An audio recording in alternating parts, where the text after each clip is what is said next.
Nizere ko umeze neza uri amahoro shuti wowe udahwema kubana natwe umunsi ku munsi mu biganiro byacu. Nyita Prince Robert, umuhungu w'Imana n'abanyarwanda. N'umuntu wese wumva ururimi ndi kuvuga, ubuntu bw'Imana n'urukundo rwayo nibigutwikire, urarindwe umubiri wawe, umwuka wawe n'ubugingo bwawe nibizeho umugayo ndetse n'ubutunzi Imana yakwihereye bikomeze biba amahoro kuzageza igihe Yesu azaza gutwarira itorero ryawe. Gira umugisha n'Imana kuri kamera kwakira Evangeliste Betty kugira ngo dukomeze twubake ubwami bw'Imana tuganira. Reka mwakire asuhuza abantu badukurikiye, hanyuma mwikaze muri iki kiganiro cyacu. Betty ndakwakiriye. Barakoze cyane. Amazina ni Nyiranduhura Betty Amakarabo. Yego. Ndumva kuri iyi cano bamenyereye iminsi maza. Ndumva ko byasa kose ntari mushyashya. Yego. Abantu bazi Betty keretse abajya gukora subscribe zibushyashya, ariko namwe musubire mu biganiro byacu tugunda kuganira umubyeyi. Nifuje uyu munsi rero ko tuganira manzi dushyira imbere y'Imana. Turagushimye mwami Imana yacu. Turagushimye kuri data wa twese mwiza, turagushimiye kubw'aya masaha uduhaye umugisha. Izina ryawe nirihabwe icyubahiro. Tuje kubaka ubwami bwawe. Turakwinginze ngo bane natwe, ikirere turakeyuye, imbaraga z'umwijima tuzifashe mpiri, gukora kose k'umwanzi tugufashe mpiri. Turashaka kubana natwe muri iki kiganiro kuva dutangiye kugera dushoje. Izina ryawe rirusheho guhabwa icyubahiro. Fasha abari bubyumve Mana, fungura amatwi y'umwuka barusheho kumva kuko ari yakenewe cyane, n'ay'umubiri yumve, n'amaso yabo arebe ibifatika iby'umumaro. Bana natwe twiteho muri byose, umuyobozi wa gahunda ntaba ari we nanjye ntaba ari igihe, ahubwo ubwiza bwawe ariko bana natwe muri byose mu izina rya Yesu. Amen. Amen. Ndabizi iyo wafashe igitabo cy'indirimbo ushaka kumanza kuririmba, guhaye ikaze. Ndimo ndafashwa n'umuririmbyi wa 68 gushimisha. Turakoresha ibishoboka byose twihutishe, ntabwo turi bugende dusubiramo nk'uko basanzwe babigenza. Yego. Ariko numvishije ari kumfasha numva sinatambuka ku kiganiro ntamutambukishe. Nta kindi gihesha gukiranuka mu bisi no mu bo mu ijuru, keretse kwizera kogejwe de n'amaraso ya Yesu masa. Ogejwe na Yesu, watunganijwe n'amaraso, hari ubwo yaguhagije amaraso, mbese imyambaro yawe irera. Amaraso ya Yesu yogeje atyo abanduye imitima yabo, nimutererwa ubwo mutebuke, mwezwe imitima yanyu neza. Umukiza ubwo azagaruka afite icyubahiro cy'ubwiza bwe, abatari bezwa bazinjiriwe mu birori by'ubukwe bate, bazatinya guhinguka imbere ye, bazahinduka ubwoba busa, n'ukwiyambura iyo myambaro mibi Yesu akwambikiye y'ubukwe. Wogejwe na Yesu, watunganijwe n'amaraso, hari ubwo yaguhagije amaraso, mbese imyambaro yawe irera. Urajyaga ngira umuvandimwe wajyaga mfasha ntiyabonetse, nagahari tukagendana, ariko nta kibazo. Icy'ingenzi twashakaga ntabwo ni amagambo agize iyi ndirimbo. Ni amagambo agize iyi ndirimbo. Hano hepfo haravuze ngo umukiza ubwo azagaruka afite icyubahiro cy'ubwiza bwe, abatari bezwa bazinjiriwe mu birori by'ubukwe bate, ngo bazatinya guhinguka imbere ye, bazahinduka ubwoba busa, ngo ni ukwiyambure iyo myambaro mibi, Yesu akwambike imyenda ye y'ubukwe. Yesu abasobanurira iby'iyi ndirimbo, buri wese arafashwa akurikije uko yayiririmbye. Ariko arabaza ngo wogejwe na Yesu, watunganijwe n'amaraso, yego ese warogejwe cyangwa wogejwe ku bwa wogejwe na runaka? ko ni ikibazo uri kubaza. Ikibazo abadukurikiye, yego wogejwe na runaka wogeye cyangwa wogeye he? wogeye ese urera de? urera de? Yego yego. Muntu udukurikiye wogejwe nande? wogejwe nande? wogerejwe wogerejwe he? ni muri pisine z'i Kigali. Hako Yesu aravuze ngo, umuririmbyi arabajije ngo wogejwe na Yesu, watunganijwe n'amaraso, ngo akwambike imyenda y'ubukwe, mbese urera de? mbese urera de?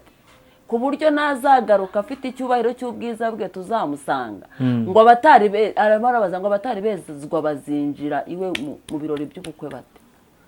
ngo hari n'abazatinya guhinguka imbere ye. abazatinya guhinguka. Yego, twinjiye muri iki kiganiro.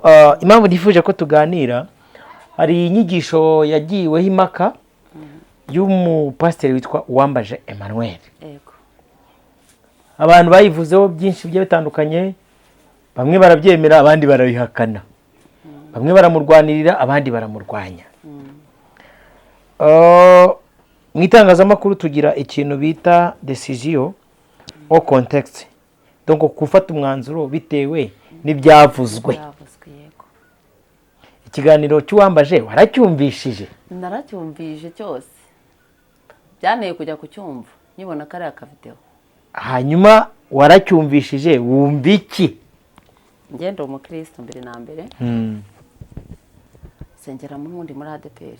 Umukristo wo mu idini rya Uwambaje? Nabatirijwe muri ADPR rwose, ndabona n'agatambaro wakaziritse nk'abaho.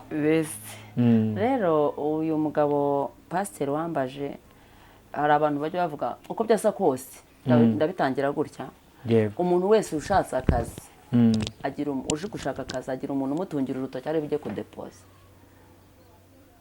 Iyo ushaka akazi barakurangira, ujya gushakiraho kari, ushakishaho kari. Hari amatangazo, hari ukubwira ati hari abari kudepoza, hariya bimeze gutya na gutya, nzaguteretera iwacu ku kazi. Mbese uko byasa kose hari urutoki. Natwe rero kugira ngo tujye muri iyi nzira y'agakiza, nubwo twarushijeho kwaguka, turashimira Imana, hari utunga urutoki akakwereka ati dore icyo gihe niba gutungiye Kristo, ukagenda ugiye gushaka Kristo, ugiye gushaka umuntu, biragufasha, bituma Kristo akwihishurira kurusha uko wa muntu yagutungiye urutoki. Siko ariho mise numva abantu bamwe bajya batunga urutoki bakaba ariko iwacu haba ikiganza gishyushye, abantu bagakurikira urwo rutoki kandi bagasanga koko kirashyushye, rurimo ikiganza gishyushye, ariko batatungiwe Kristo. Ninde wagutungiye urutoki kuri Kristo? Cyo ni ikibazo nibaza. Wantungiye urutoki kuri Kristo? Weya ndi kubaza n'udukurikiye. Yego. Ninde wagutungiye urutoki kuri Kristo? Wagutungiyeho urutoki, ese wakurikiye Kristo cyangwa wakurikiye uwagutungiye urutoki? Yego. Hari abantu rero hano cyangwa se n'ahandi bakurikira uwatunze urutoki, bakavuga ati uyu kwera ko yantungiye urutoki, ntibakurikira uwo ari kwe mwereka, ahubwo bagahita bakurikira uwatunze urutoki. Uwo nguwo rero bazatinyuka guhinguka imbere ye kandi barakurikiye umuntu. Ubutumwa na nyiri ubutumwa, utanga ubutumwa akaba ari gukurikirwa. Kandi waravuze ngo mugende muhindure abantu bose abigishwa banjye, azemera muzababatize, mutunge urutoki, mubereka uwo ndi we aze anshake. Yego. Ndabankunda bashakana umwete bazambona. Twe gushaka abantu, ahubwo dushaka abantu tubatungira Kristo, kuko nibyo yadutumye. Dushaka abantu tubereka Kristo, abantu bashake Kristo kurusha uko bashaka abantu. Cyangwa se hari n'abashaka bakavuga ati kuba uru rusengero ruhari runahavuye ntabwo byavamo. Hari abantu bajyaga bagira insengero bakodesha, babimura, undi akavuga ati ndajyayo. Wa mugani Imana dukurikira ko ari imwe. Ntuye hano Indera ngajya gusengera ku rusengero rufunguye rwa Ndera, ariko singiye gutega ngo nirukanke mfate amatike ngire gute ngo ndi kujya gukurikira urusengero rwanjye ngo n'umubishop wanjye cyangwa se n'umushumba wanjye. Kurikira Kristo.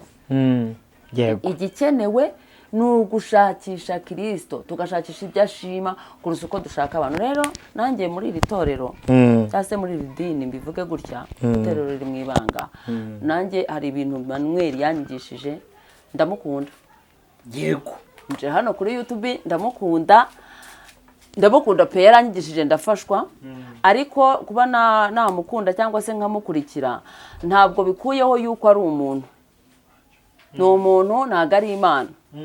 nahoze nganiriza abantu, hari umuntu twavuganye ndamubwira ahubwo kuba Manuel yarahagaze igihe kingana gutya imbere y'abantu bangana kuriya atari yaza kuvugaho ku magambo yavuze, simbizi ni nk'amahirwe cyangwa se ni Imana yamuhagazeho, tubivuge gutya, kubera yuko aha hantu, kubera ko Pastor Manuel atari Imana, ntabwo ndi bivuga ngo si marayika, kuko ba marayika nabo bari abagiye ku gice cya Satani bamanukana nawe, baragenda bakora cumura, bakora ibyangwa n'amaso y'Uwiteka. Imana yonyine niyo idacumura, ishobora guhagarara imbere y'abantu tukavuga ngo ni Imana ivuze, kuko hari n'abamwiyitiriye Imana bahita bahinduka inyo.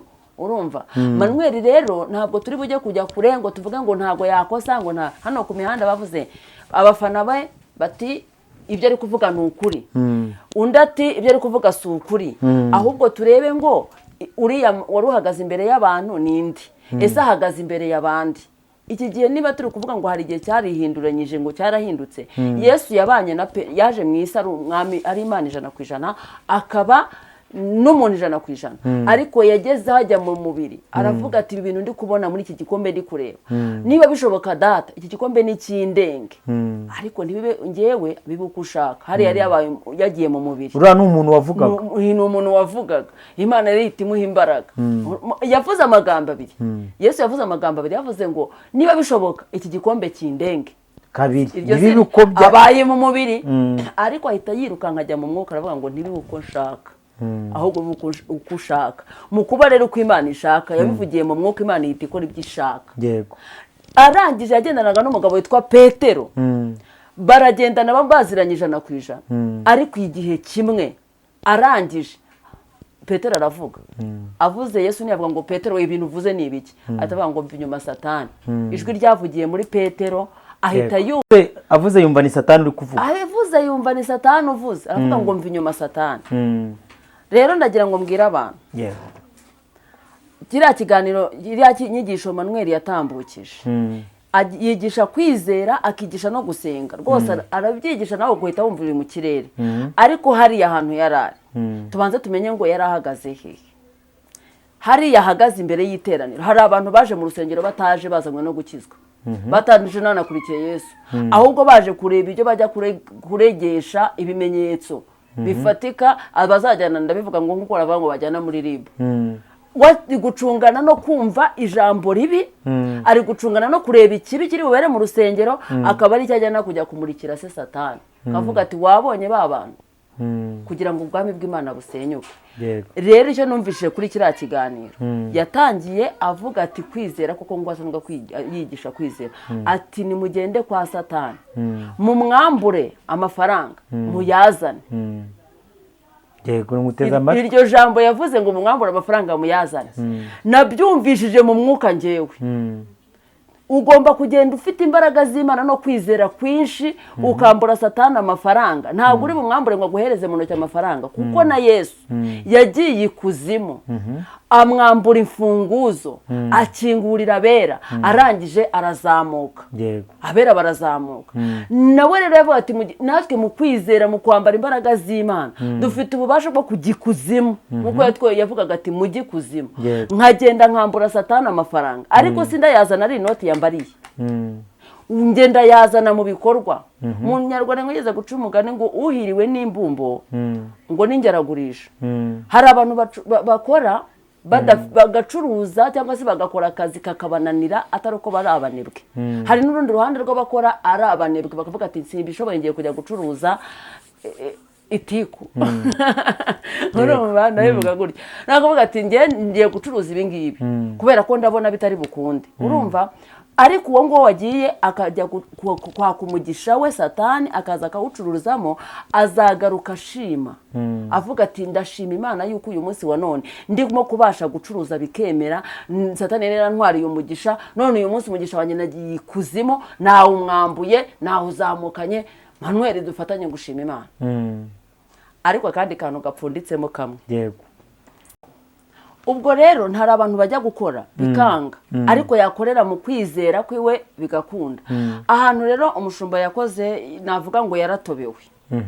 Yaravuze ngo mugende ku wa mbere yabanje avuga ngo bajye kuzimu bake iyo avuga ngo musabe naho byari kuba ari ikindi kibazo mwake Satani amafaranga muyazane arongera ati mugende ku wa mbere mugende ku wa kabiri mugaruke ku wa gatandatu muzana amafaranga mujye kuzimu muzana amafaranga nimumara kuyanzanira njye mbasengere aho rero niho habonetsemo akabazo ashobora kuba yarahuye n'ikibazo we ntahita abona ko ikibazo cyavutse yahise ajya mu mubiri twatangiye tuvuga ko uriya atari Imana ni umuntu ushobora guhura n'ikibazo akaba yanavangirwa bakamuvangira ariko atari yo ntego yari afite uwari uri kuvanga uri hejuru ahise avanga akantu ko kuvuga ngo uzaza ngo usengere mu kuzimu abantu benshi turi bugendane ntabwo kuzimu ari aho bari bucukure ngo bagere ikuzimu ukuzimu kuri mu buryo bwinshi butandukanye kuko Satani azirikiye ikuzimu tuzi neza ko Yesu ngo yagiye akamuzirikira ikuzimu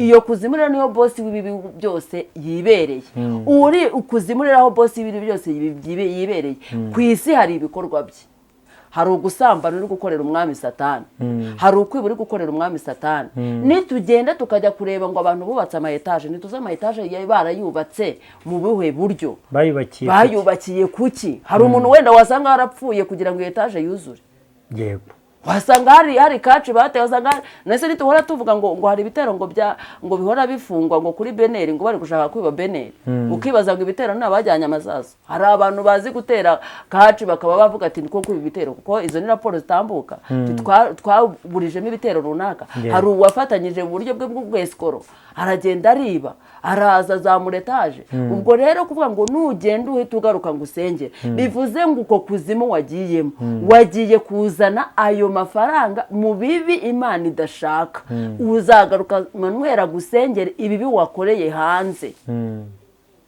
ibyo wakoreye hanze byo mu bwami bw'umwijima ari we Satani niho kuzimu rero ndahita mbona ngiye ku cyiciro cya kabiri kubabwira ngo mujye kuzimu nimuvayo muzaza ngewe nsengera ayo mafaranga yanyu ashobora no kuza ari n'amadolari biyaterwa apfa kuba yemewe kuko nk'uko yabivugaga ariko n'ubundi yaza yemewe kuko kuba yagenda akavuga ati kuzimu bashobora kujya bakabonayo amafaranga nta ikuzimu uko atekereza uramutse uvuze ko kuzimu kudahari wa mugani nta nubwo no mu ijuru haba hari kuko dusenga Imana mu buryo bwo kwizera ni kuzimu rero tuhazi nko mu buryo bwo kwizera kuko na Yesu amanuka akajyayo bari bamushyize bamuhambye umurambo w'uryamye ahantu ntaho twereka ko bacukuye ngo bamanukane umurambo wa Yesu umanuka ugwa ikuzimu ugenda ujya gufungura abera hari uburyo yagiyemo ubwo buryo yagiyemo rero buri mu kwizera no mu buryo n'ubundi uyu munsi wa none mu buryo bwo kohereza abantu ngo bajye kuzimu kurahari gusambana ni ikuzimu abadukurikiye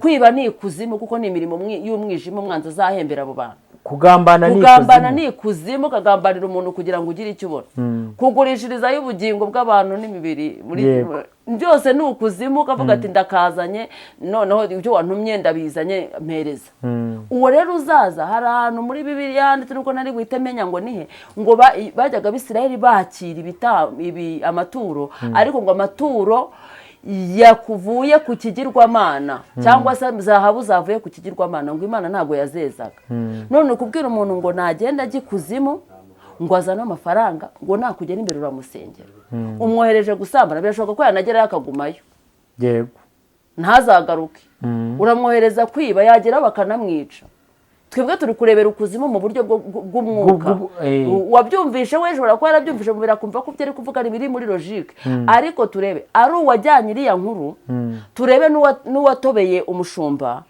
bose bari gusenya ubwami bw'Imana kuko uwatobeye umushumba icyo kintu uvuze ndumva gikomeye kiri kunsiga nk'uko n'abadukurikiye hari abumva ikuzimu bakumva ko ari ugucukura bakagerayo iyo umuntu avuze ngo abantu bagiye kuzimu ubundi baba bagiyeyo gute mbonye ko Yesu bamushyingura bafashe umubiri we bakawushyira mu rutare rw'imva ya Simoni siko bavuze bakamurambikaho rwose bagashyiraho n'abarinzi ariko tubonye ko nyuma agiye akajya kuzimu gufungurira abera no kwaka Satani imfunguzo barazamutse ari nabyo uwambaje avuga ati nimugende kuwa mbere mujye kuzimu mu mwaka amafaranga ahubwo tugiye kureba ngo bajyayo bate kuko nari numvishe uvuze akantu numva karimo ubwenge n'abadukurikira mubanze mukuze neza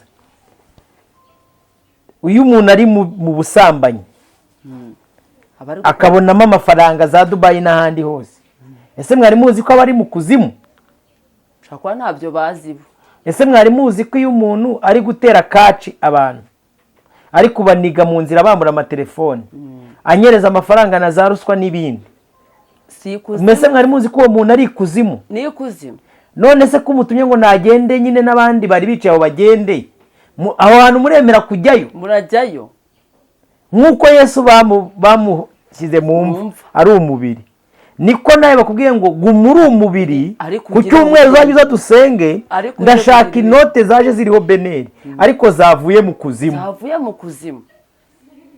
Icyo numvishe ntabwo ari uwambaje wivugiyemo. Ntabwo ari we, ntabwo ari uwambaje wivugiyemo. Atangira bwa mbere njye nta magambo abiri narayakurikiye yigisha, urumva ageze kuri icyo cyiciro yaravuze ati mujye kuzimu mwambure Satani. Ntabwo yavuze ngo musabe, ntabwo azabaha ku neza, muzamwambura.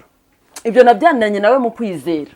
Urumva, mwambure amafaranga, ndamwambura akazi kanjye katari kudemara, ndamwambura uburyo ngiye tuvuga, ndamwambura urushako rwanjye, ndamwambura ibyanjye nanyazwe, kuko tuzi neza ko abantu banyagwa nta kindi cyazanye umwanzi, ni ukwiba, kwica no kurimbura. Mu byanjye rero nibyo ikintu mbonye ikuzimu hajyayo uburyo bubiri.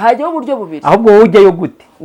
Hari abantu tujya ikuzimu tugiye kuzana ubutunzi bwacu buhisha ahantu mu mwijima ahiherereye, twamenaguye ibihindizo by'ibyuma, twavunaguye inzugi cyane, ahantu hataringaniye haringaniye, ariko hari umuntu uba uturi imbere, yego, uduherekeje watubanjirijeyo. Yego, abo ni abantu ba mbere bajyayo, tujyayo.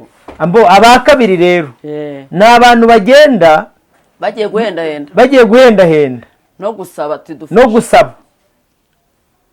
Dufashe mwatwemerera ijipo tukayizamura ariko mukayaduha kandi akaza ari beneri. Mwatwemerera koko, mwaduha umwanya tukashyiraho ibintu by'icyasha kuri twebwe n'amaraso tukayishyiraho, ariko mukayaduha, natwe tukubaka etaje. Uwamba ni abahe watumye? Pasiteri Uwambaje, hari umuhungu mwambwiye ngo nzaze sobanure. Pasiteri Uwambaje nawe uzaze dusobanurire. Nabajyayo bari umuntu barangaje imbere, cyangwa nabajyayo bavuga ati nundamya ndaguhita. Gusa kimwe cyo ntabwo ndi bwemeranwe n'abantu bavuga ngo ikuzimu ntihabaho. Biterwa n'uburyo uhabona. Maze iminsi mbabwira ngo iki kirere kiri muri sinabyaye. Urumva, hari imyuka ibiri, hari umwuka w'Imana n'umwuka w'izindi mbaraga, bimeze bityo, abari papa. Biraterwa rero, uramenya ngo uyu muntu ugiye kujya ikuzimu ninde, naho bari kohereza abantu ninde. Uw'inyama n'amaraso aravuga ati Manuel ari kwigisha kugira ngo abantu bajye Imana ibaye itanga umugisha ku bantu bazi gukora, bahera ku bakarani bikorera. Reka tugende gakeya, step by step, tumaze tubwire ab'inyama n'amaraso ikintu mwumvishe kuri Manuel. Ndabizi ko mwumvishe ko ari kubwira abantu muve mu bujiji, muve mu bugoryi, mwatake mukore. Ariko Bibiliya umunyabwenge wari mu mwuka witwa Salomo yaravuze ati nabonye abavunika isuko sibyo se, nabonye abantu batwara amagare mu bimbere atari barangiza amarushanwa cyane. abo mubiri rwose Uwambaje ibintu yababwiye mujye kubijya nigende mushyire mu bikorwa. Tugaruke ku bayoborwa n'imyuka ibiri. Uwambaje ko wari umwicaye imbere niba uri umunyamwuka akaba yarakohereje ikuzimu, ugiyeyo mu ruhe rwego? Ngewe nyambwira nindamya nguhereze, nubararira nguhereze, cyangwa ugiye kuvuga ati ndabura n'imbago za basogokuru, upfukamye hasi ubwira Uwiteka ngo shorera tugenda ahantu hataringaniye maringaniza. Mbashe kugira ibyo ndabizi ushobora kuba wari wicaye muri aya materaniro nubwo utari warigeze kumumenya. Ashobora kuba yaravuganye nawe bati nzakujya imbere, uri mubaye mbere yuko uza kuvuga ngo ari kuvuga ngo ibyo yavuze ni ukuri, ngo ibyo yavuze ngo barango ngo uriya muntu nawe wakoze ibi, mbese bameze batya. Ubundi muri ndabibabwira turi mu gihe cy'ikirere cy'igicuku cy'ijoro cyo guhanganiramo. Ubwashize twaraganira bati mwagiye kuryama, bagiye kuryama, kuko uyu mushumba njye rwose ndanashima Imana kuba ageze uyu munsi bari bataramukoraho deba si ibyo yavuze kuko abantu bicaye imbere ye hariya ntabwo ari abakristo baje gukizwa hari abaje kumutega imitego bazanye indobo yo kuvoma ibyo ari burasemo imbogo ndabivuga kurya kugira ngo abantu babyumve cyangwa se hari n'abateze amatwi bumve ko aferi iri gukorwa neza ururimi ruri kumvikana rero nabwiye kuzimu abantu batekereza buriya nubona umuntu wagize ikibazo cyo mu mutwe arimo akuramo imyenda ntugire ngo ibyo uri kureba n'ibyo ari kubona wapi buriya aramutse agarutse avuga ati narindi kuzimu aho nabonaga umugabo uteze amahembe umeze gutya ameze n'inzoka n'ibiki byose none se yavuye mu Rwanda yavuye hano yari ari hano ruguru kahese kandi we yari ari kubonana na shitani ishinze amahembe gutya ikamubwira ati kuramo iyo myenda dore bagiye kugutema bagiye kukwica n'ukumena iyo myenda iri gushya dore umwenda uri gushya kuramo uwo mwenda dore uri gushya ibyo areba si byo ureba uriya rero ari kufite ibyo ari kubona n'uwambaje ibintu ari kuvuga afite ibintu ari kuvuga wowe utazi ahubwo ikibazo gikurikira uri mubaye rero uriya mushumba icyo nabonye cyo abivuga biriya bintu ntabwo yavuze nk'uhagaze mu ijambo yavuze nk'uri mu mubiri kandi umwanzi kenshi ategera mu buntu uri gukorera mu mubiri ndabivuga uko biri yamutegeye aravuga ati akangaka ka mbere gatambutse barabyumvishe no kwizera bari kuza kuko ari abantu benshi bakirijwe ku birenge bya Manuel noneho we aje gusenya ibyo Manuel yubatse mu myaka myinshi babisenye ku munsi umwe tageti yewe rero yifitiye arajya hejuru atobi mu magambo ari kuvuga mu kirere kiwe ari kwigishirizamo abantu baterane harimo abakristo bakeya n'abapagani benshi baje kumucunga urumva namara gutoba habone kutega indobo utega indobo ntari buvuga ati iri jambo ntirikwiye gusakara ahita rijyana Bibilika ati mwamubonye ari uteze indobo nawe ntago aje kubaka ubwami bw'Imana ahubwo aje kubisenya nabo abandi bakirijwe kubwera Pastor Manuel aje kumurangiza avuga ati niba Manuel aguye ntawe uzakizwa bete ntibishoboka ko umuntu ashobora kuvuga nk'uko bavuze ngo Imana Yesu yabwiye Petero ari kuvuga mu buryo butatu Petero yavuze mu buryo butatu ari kuvuga ahantu bwa mbere yaravuze Yesu aramubwira ati ntago ari inyama n'amaraso bivuze ni umwuka w'Imana ugize gute ubivuze mu bwa kabiri bati ariko nubwo uri kuvuga Pete ndumva atari wowe uri kuvuga ndumva ari Satani uri kuvuga ubwa nyuma Satani wibuke ko Yesu yabwiye Satani aramubwira ati Satani uratinyuka ukavuga nk'abantu doko urumva yamuciye amazi nuko abantu batasomye rya jambo neza yabwiye Satani ati nawe ugatinyuka ukavuga nk'abantu uri kuvuga nk'abantu kuvuga nka Satani no kuvuga nk'Imana uwambaje yavugiwemo n'ibintu bitatu bitatu abanza yavuze ijambo ry'Imana ryo kwizera asoza acuruza ikibi n'ikiza Satani amuvugiramo mu mubiri none yasoje no mu mubiri avuze neza uwambaje yaravuze bati uwamba uri mu mubiri cyane wowe wamwumviye he abantu batuvugira aho bamwumviye abanyamubiri bo rwose nababwiye ni ndabemera muri abantu bacu mugende mwatake uri kumva kabisa abanyamwuka rero abanyamwuka baramwumva uburyo butandukanye mwamwumvishe mute wamwumviye nje namwumviye muri ubwo buryo butatu niyo mpamvu natangiye mbabwira ngo si Imana ihagaze imbere y'iteraniro ise yivugire kuko na Yesu yagize umira avuga ati ahanganda ndumva bitavamo Petero wagendanaga na Yesu aravuga ati nyamara kandi ibyo bintu biba bya Petero byabaye umunsi n'uwambaje avuga ibi bintu byabaye umunsi umwe wambaje yabwiye abanyamubiri barumva abwiye n'abanyamwuka w'Imana bumva icyo wambaje avuze n'icyo ari n'abanyamwuka bo kwa Satani ndakeka mwarumvishije ubwo n'abamwita umusataniste n'abamwita umwana w'Imana n'abamwita umunyamubiri biterwa naho yumviye kuko ibyo abantu bose bareba ntabwo abantu bose bareba kimwe kuko niba ndi kubona umuntu w'umumama ari gukuramo ikanzu afite ibyo ari kureba nanjye mfite uko ndi kumureba nk'umuntu w'umusirimu ari gukuramo imyenda uriya muntu ukuramo imyenda ibyo areba si ibyo uri kubona urumva buri wese afite ibyo ari kureba buriya hari ukuntu umugabo abona umugore we asigaye yambara utuntu tugeze hejuru ukagira ngo wa mugabo ibintu uri kureba si ntabwo ari byo areba amaso afite ibyo areba bitandukanye buri wese afite n'amatwi y'uwo mugore uri kuzamura utujipo afite ibyo yumvishe nk'uko niba tujya imbere y'abantu tukababwira tuti duhera amaso kureba iby'umumaro uduhera amatwi kumva iby'umumaro n'akanwa kacu kuvuga iby'umumaro uri mu iteraniro afite ibyo tageti yajeho n'icyo yaje kumva. Hari uwaje yishakira koko kumva ijambo ry'Imana, hari n'uwaje avuga ati nje kumva ibipfuye.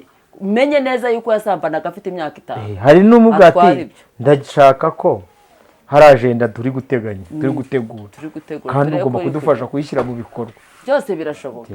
Rero biterwa n'ahantu wumviye, n'icyo amaso yawe yarebye, n'icyo amatwi yawe yarebye. Dore ejo byari ibintu narebye ndibaza ndumva haba kubera iki Pamphile ashobora kuba ahangana n'abari abagabo bakajya ku rwego avuga ko ari n'ubupupeti nta n'icyo bamaze, akaba nta n'ikintu. Ubwo muzi ko hari igiti kimenyesha ikibi n'icyiza biba biri mu murimo. Yewe nabwiye abantu, hari umuntu nigeze kuvugana nawe ndamubwira ngo uwaje gukoresha uriya mushumba biriya bintu bikasohokamo kuriya mu kanwa kiwe, yego, niwe wakoresheje na Pamphile kubizana. Kuko niba uyu munsi hari umuntu urwaye abadayimoni akajya kwivuza ku mupfumu, umupfumu akamubwira ati dore warozwe n'uyu, uwo wamuroze n'uwo mupfumu ugiye kuvura bakorera uwuhe mwami? Ngiye icyo mbona rero umwanzi yakoze, uwakoze biriya bintu agatoba agasohora ariya magambo mu kanwa k'umushumba, niwe wanagiye ajya gukoresha umwagenti aravoma akatamo gatoya. Yakaba yari inyangamugayo ari kugenda ati mu rwego rwo kubaka ubwami bw'Imana. Musho ahantu wasenze gake, dore abantu muri kurira nk'ubu nabonye abantu benshi bari kurira Solange.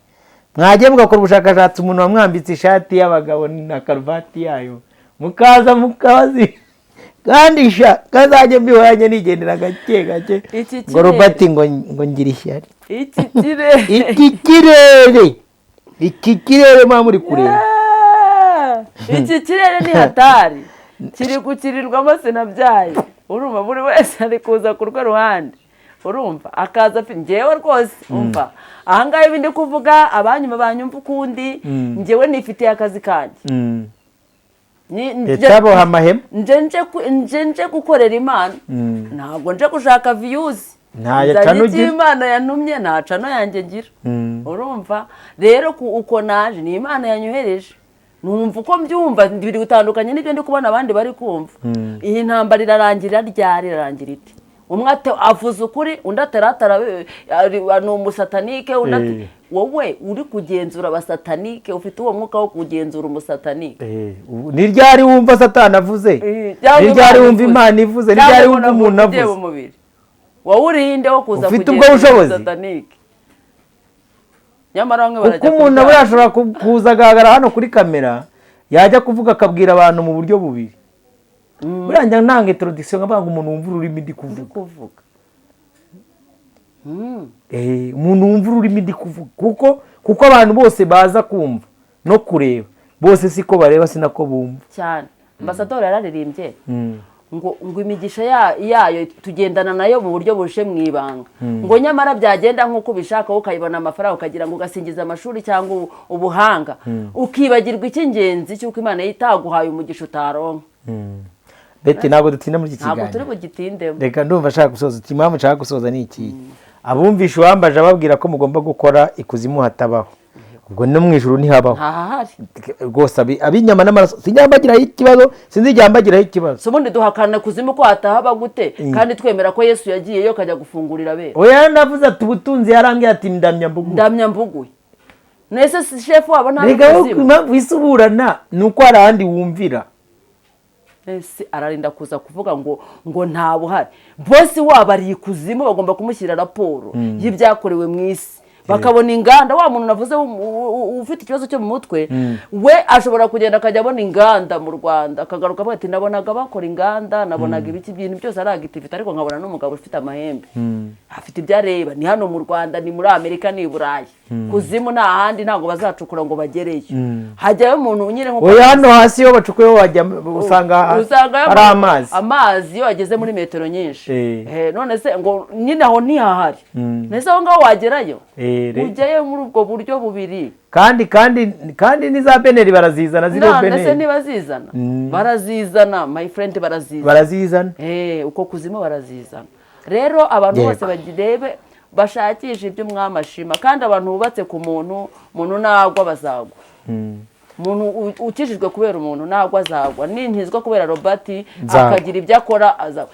Nahoze nanga turi kuvugira gutya nanjye mbonye mwaravuze ati ninza n'amafuti muzanenga ni mu rusengero, nanjye mbonye hari bitari kuvamo burya nanjye nakwiyogenda nanjye nagenda nkajya kurya amajyanga njyanye. Yes, ubwo rero buri muntu njyewe nzanye iby'Imana yantumye rwose ngo kagira Imana. Reka twinjiye ku musozo w'iki kiganiro ariko tuganire gutya.